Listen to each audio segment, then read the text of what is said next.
Hey everyone, it's Christina here. I hope you're having the most amazing day ever. Now, you will hear that I have a bit of a cold. I'm overcoming that and getting better.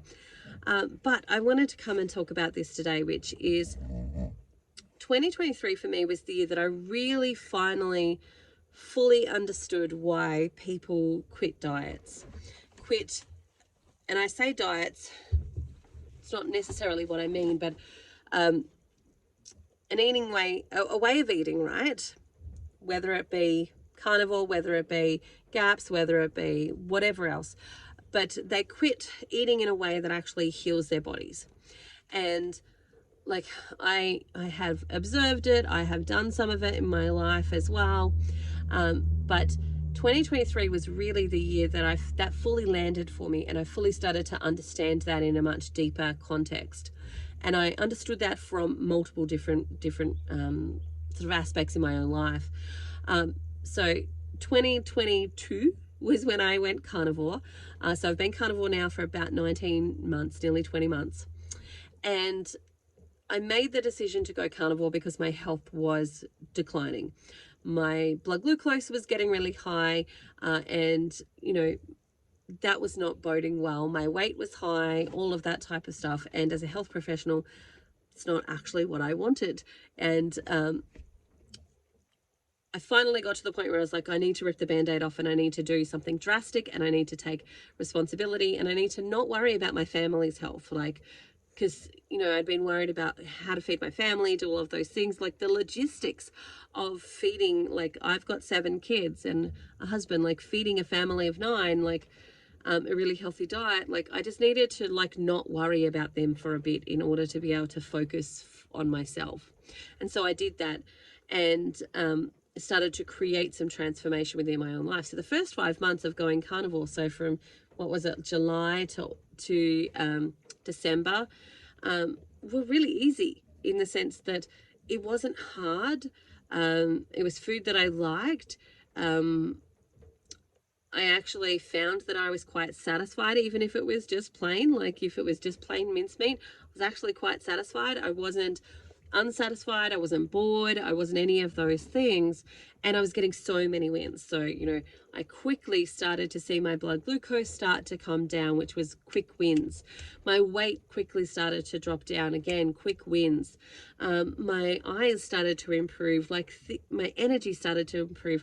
Things really started to improve quite quickly. And those first 5 months were all about the wins, and I was getting wins really easily and really quickly. Then the next year, so 2023, some of those wins started to really slow down. So, my blood glucose was still managed and still good, but I wasn't getting the wins in regards to quick, fast weight loss that I'd gotten for the first 5 months. It was a much slower sort of process, and it started to really slow down. I'd had hair growth, I'd had my glasses, I didn't need them anymore. Some of those really big quick wins I'd been through. And so the next year of that is when it became a little bit more challenging, because I didn't wake up in the morning and I'd lost a kilo and, have those really quick wins that I'd gotten a lot of in the first 5 months, which meant that some of the stuff that those wins were keeping at bay started to rear their ugly heads. And this is why I say I know why people quit diets, because not all the reasons, I'm sure there's more, but one of the things that I talk about with my patients and with my group that are in the carnivore support group is that after a period of time, there comes a point when all of the habits, all of the stuff, like the muck, the gunk, the crap of life, the things that you don't like about yourself, the stories you've been told about yourself, the names you've called yourself, the experiences, the things that you are shameful of, the things that you are not proud of, they all kind of come to a head. And everything that you have used food for, to hide, to distort, to pretend didn't exist, or you've even used sickness to keep you, I can't really focus on that because I'm I don't have enough energy, don't have enough brain capacity, I'm sick, I'm tired, I've got to do all these things. Like everything that we keep ourselves busy from with food, whether it be we're using that food to kind of keep us subpar, when you take away all of the stuff where if you're eating to fuel your body and to nourish it, it's less of a distraction. Like you just don't need as much food. You don't need to be thinking about food as much as when you're using it as a distraction. When you're using food as a nourishment tool, you don't need it as much. You don't need as much, and you don't need it as much. And therefore, those coping mechanisms that food used to fill are no longer there. And you suddenly got to deal with that. You've suddenly got to look at the parts of yourself that you've not wanted to look at. You've got to look at the responsibilities and the places in your life where you haven't succeeded in the ways that you wanted to, or you're shameful, or you're upset, or you're frustrated with, or all of the places where you didn't follow through for you. All of the places where maybe you damaged a relationship and you should have said sorry, but you didn't say sorry. All the places where you have made mistakes, you kind of can't hide from them anymore. All the places where you have trauma, you can't hide from them anymore. All the places where you have pain, you can't use food to hide from them anymore.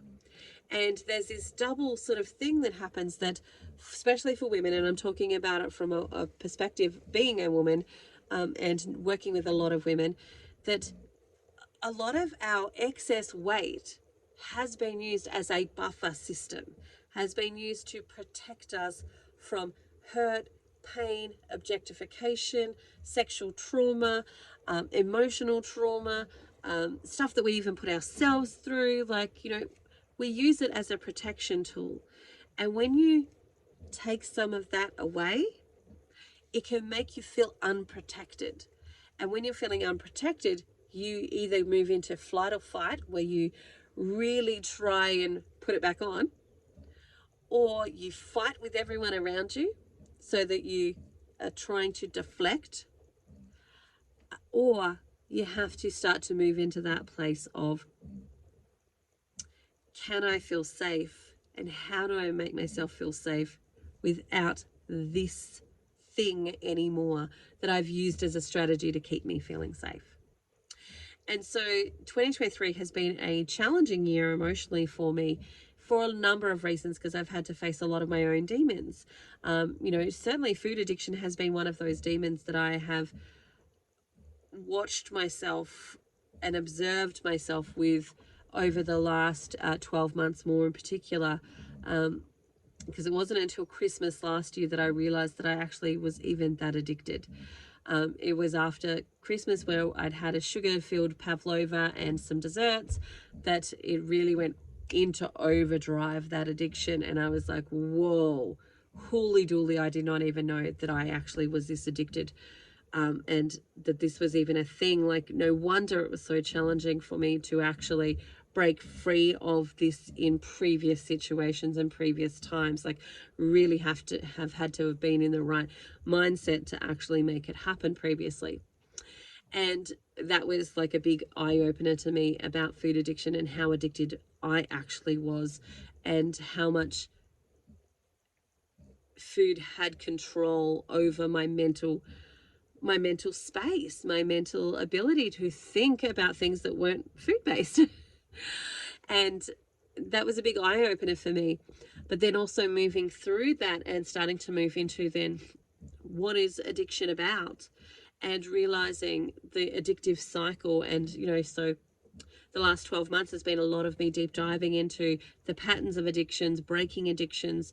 What are some of the things that we need to think about when it comes to addictions, and how do we start to heal the underlying causes and the underlying take away the power of the actual addiction by equipping ourselves with other tools. And this is what you'll find in, say, other addictive types of places. So if you start to look at like Alcoholics Anonymous, for example, there's a few other ones like, you know, drug addiction, gambling addiction, patterns as well.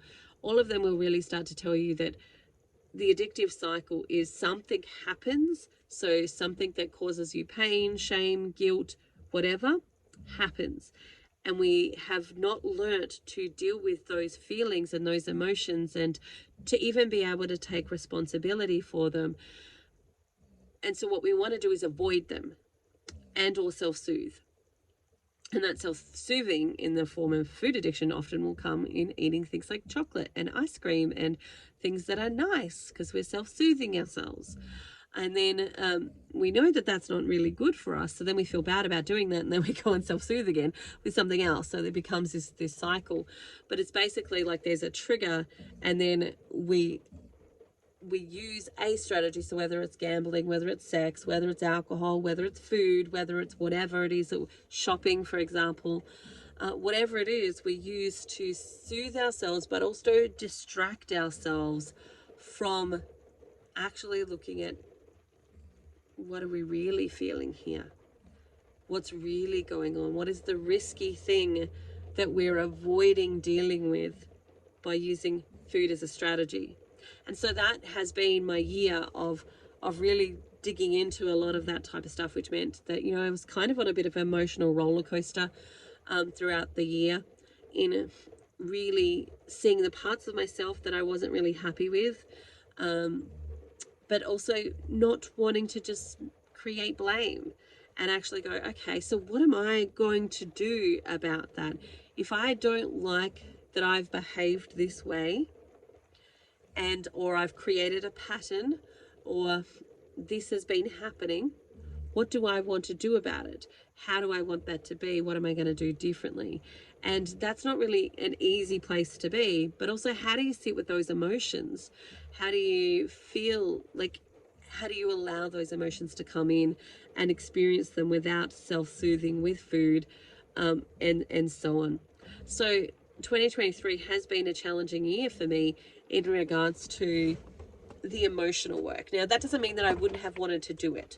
It doesn't mean that I'm sad that I've done it. It doesn't mean that I don't recommend anybody do it. It's actually what I recommend people do, because for me, the goal of carnivore is not just to be thin. While I would love to be thin, it's actually to be healthy.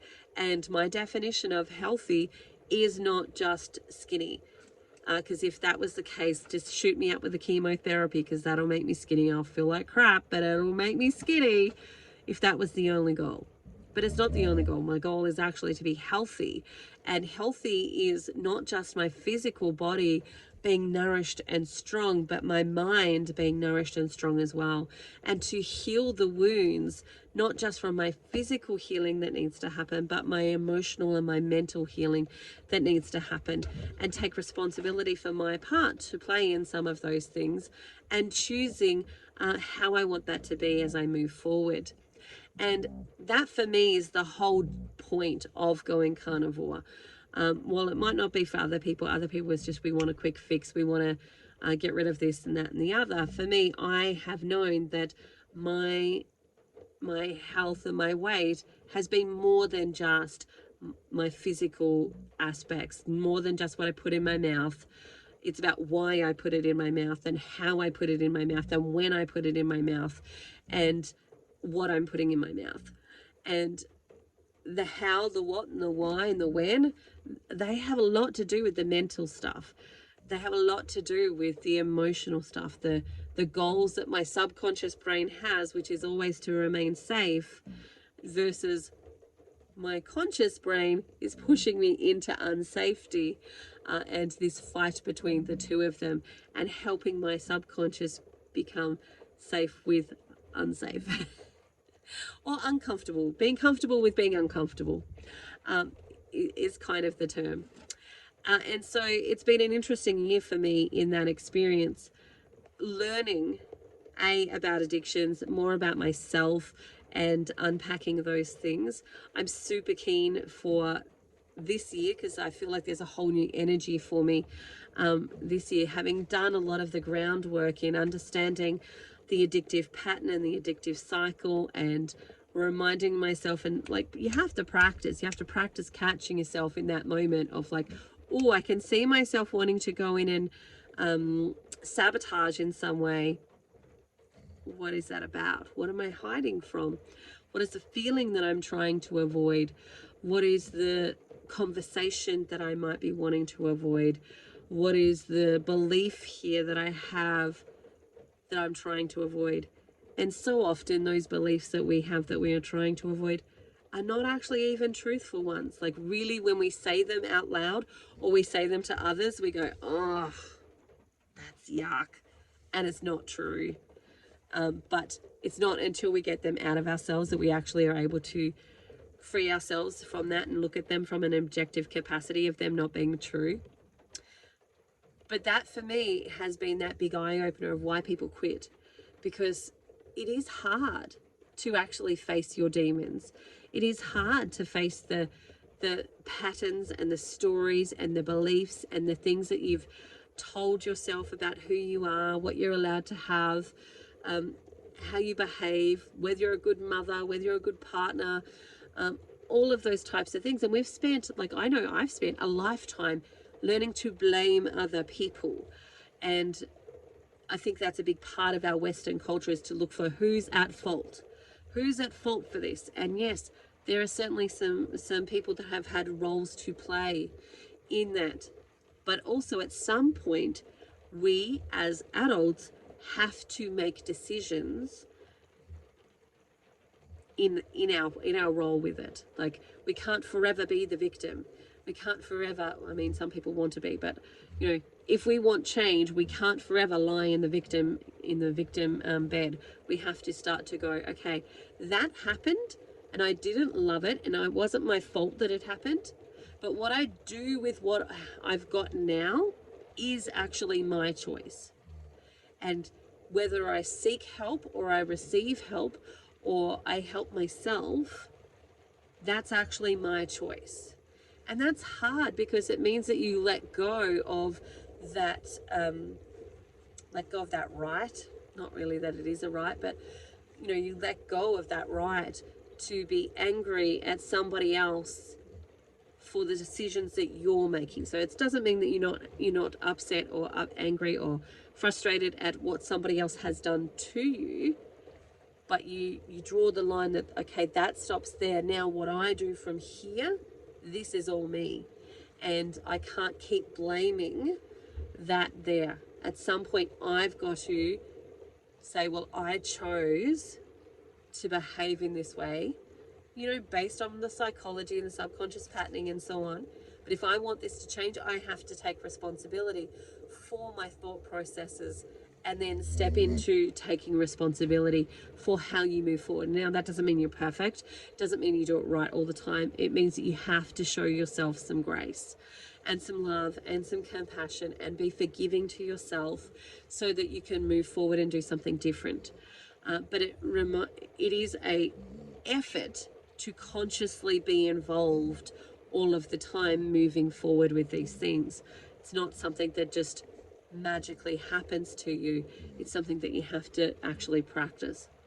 And so that's where the challenge really lies, and that's where people tend to give up. Because they don't want to look at the parts where they blame themselves. They don't want to take responsibility. They don't want to step out of the victim area. But also, there's this whole bunch of social conditioning that you have to work against as well. And so there's lots of things that I don't think people really fully understand, that when it comes to transforming your life, whether it be weight loss, whether it be health, whether it be your mindset on your career, your family, anything that requires transformation requires a lot of energy to move in the direction that you want to be going in. And that's not easy. And so I commend anybody who goes on it. And remember that, you know, you might fall a couple of times, you might fall 100 times, but as long as you get up 101 times, you're still moving forward.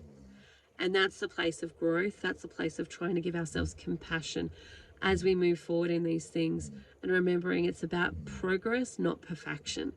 And so if you're on the carnivore journey, well done. Progress, not perfection.